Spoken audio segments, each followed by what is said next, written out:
In 2025, fewer homes were sold than at any point in the last 30 years, and if you were trying to buy your first home, you were already at a disadvantage. Only 21% of buyers were first-timers, meaning that a huge portion of the housing market was bought out by individual investors and private equity firms.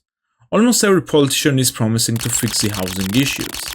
However, if we take a look at the developed world, we can see the same pattern over and over again. Young people are left out of the housing market, whether it is Germany, Canada, or the United States. This chart from OECD shows that home prices not only outpaced earnings to house price ratios, but it also outpaced inflation, meaning that housing is constantly becoming more and more expensive. So how did we get to that point, and who is to blame here? To answer that, we have to divide the topic in several chapters. Did old generation really have it better? Who is to blame for the housing crisis? What can be done to fix it?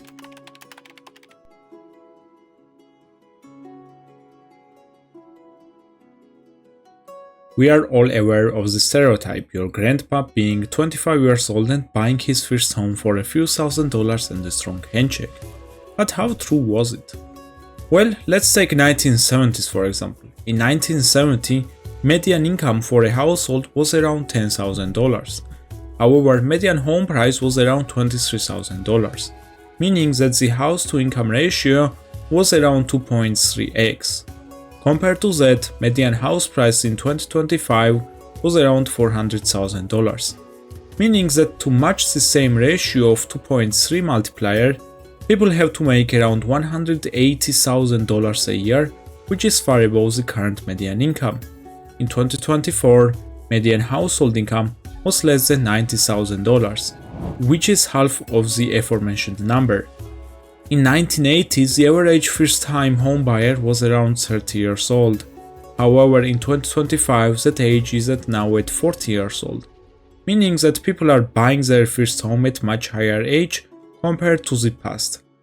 However, not everything can boil down to median household income, considering that there are a lot more issues at play.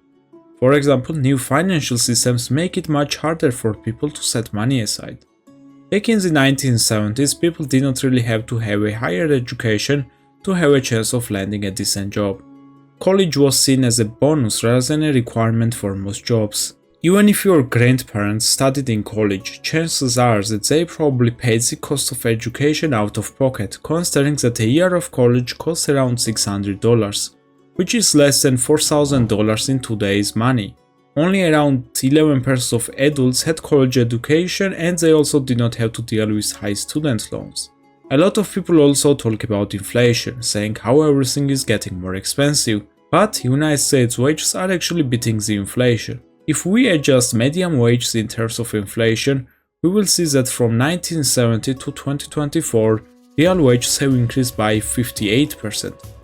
So why is this situation so different when it comes to the housing market?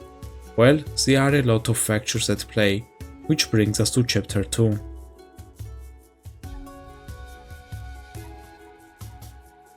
Honestly, the housing crisis issue goes deeper than any elected official or interest rates. To community development through public-private partnerships. Vouchers gave families the dignity of choice, the opportunity to choose the type and location of their housing. Almost everything plays some role in this issue. And there is also an idea that housing prices are also high on purpose. To really understand the housing crisis, we have to dive deep in the history. There are actually a lot of factors at play. Everything from the gold standard to the liberalization of China's economy played a significant part in making homes much more unaffordable. I will first start by addressing the gold standard issue and then move to the way the world worked after the 1970s. In 1944, the World War II was nearing the end. However, Europe was standing in front of another issue. After the end of the war, it would be significantly harder for European countries to rebuild. European currencies were struggling a lot during the interwar period. Not only did countries have uneven gold reserves, but they simply needed access to more currency. Some countries managed to back their currencies by having both gold reserves and foreign currency reserves. However, that was mostly inefficient and a lot of countries had troubles with the trades. Bretton Woods meeting in 1944 had accomplished a lot of things. However, one of the biggest things it accomplished was that it helped foreign currencies to stabilize themselves. The United States dollar was going to be tied to gold, while at the same time European currencies would be tied to the US dollar. At the time, United States had the biggest economy, and it was one of the only industrialized nations not damaged by the war. It also exported a lot more than it imported, meaning that the United States would not have a hard time having enough gold reserves to hedge their dollars with. However, in the 1960s, European countries were recovering fast. They now had developed domestic industries, and suddenly the US was shifting towards being in trade deficit. The United States also started spending heavily at that same period. Vietnam War and the Great Society programs made it a lot harder for the US to maintain their gold reserves. In 1971, Nixon officially declared the ending of the gold standard, meaning the dollar was now practically backed by nothing. So, how was getting rid of the gold standard responsible for the current housing crisis? Well, there were a lot of factors at play. For one, getting rid of the gold standard was a double-edged sword. It gave the Federal Reserve a greater ability to control the flow of the currency. Back in the day, banks couldn't really lend out money as freely. Their reserves had to be backed by the gold or dollars that were convertible to gold. This made mortgages a lot harder, thus a lot of banks only gave out small-term mortgage deals and they only lasted for 5 to 10 years.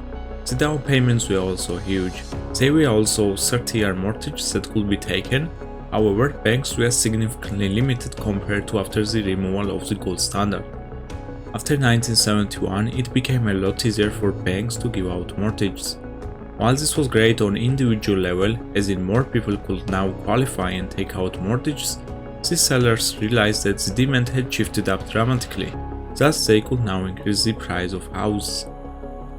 At the same time, something strange was happening in Europe and Asia.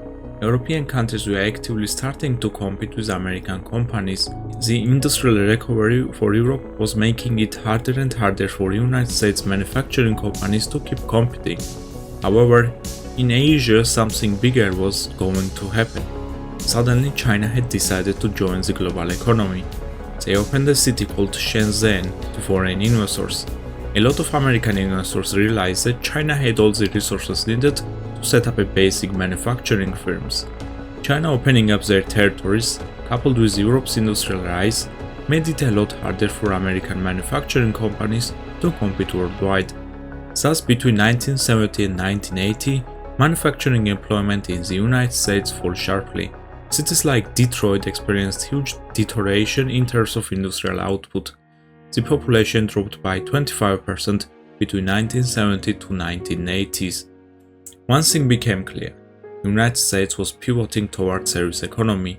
Information technology, finance, and other high-level careers became more and more attractive to a lot more people. However, university education was required for this. Such requirements made the universities more and more expensive. In 1970, private college tuition cost around $1,700 annually. However, in 2025, it now costs $40,000. Even if we adjust the old numbers to inflation, we can still see that college prices increased by 4 times. Moreover, it also made a lot of cities unaffordable. For example, if you get computer science degrees, then chances are that you will want to get a high-paying job in San Francisco, New York, or other places. Such cities have unaffordable houses, because the demand outmatches supply by a lot. For example, only 1,500 housing units were built in San Francisco last year, which is a lot lower than the increased demand on housing. This also happens in other big countries. For example, Munich is one of the most unaffordable cities in Germany. It has one of the highest wages in the country. However, the housing market is simply too unaffordable even for such big earners. So, with everything mentioned, what can be done to fix the issue? That question brings us to chapter 3.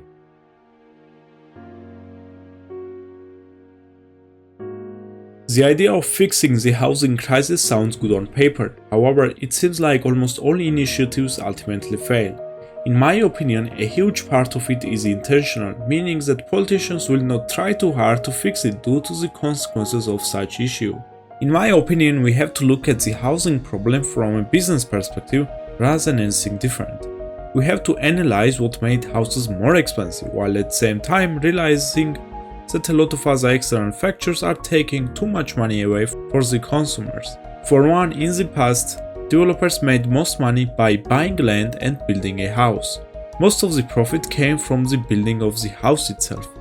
However, nowadays that's completely different. A lot of developers actually make money from the land itself on which the house is built on. Zoning laws and NIMBYISM is one of the biggest contributors to this issue. Not only do they essentially cut the amount of potential developments in the city, but they also raise the prices for the rest of the land. Harvard study reports that between 2012 and 2017, the value of land under single-family homes rose by almost 4 times faster than inflation. In most cases, houses are unaffordable due to the land being unaffordable itself. Obviously speaking, timber prices going up is not good either.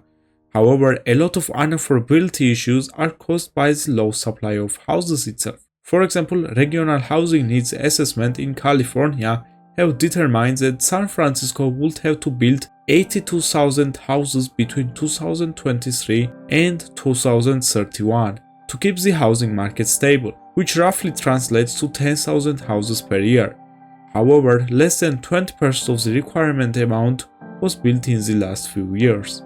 We can spend hours and hours on other issues too, such as interest rates, student loans and car payments, which also contributes a lot to housing crisis. However, a lot of it boils down to supply and demand. Current supply of housing doesn't meet the requirement demand, which makes it harder and harder for people to rent or buy houses. Even with 50-year mortgages, a lot of housing units will remain unaffordable to majority of citizens. Unfortunately, governments will have to take sharp steps to fight the housing inflation. Those steps, if implemented, can benefit a lot of young people.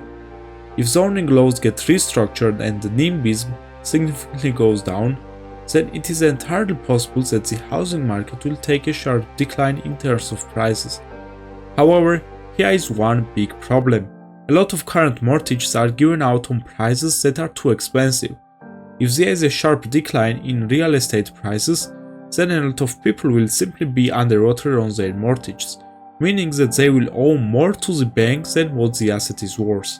A similar thing had happened after 2008 housing crisis, and it was a political headache for president. Moreover, a lot of people from all generations have their houses as main asset. They are expecting to sell their houses and live rest of their lives with the earned money.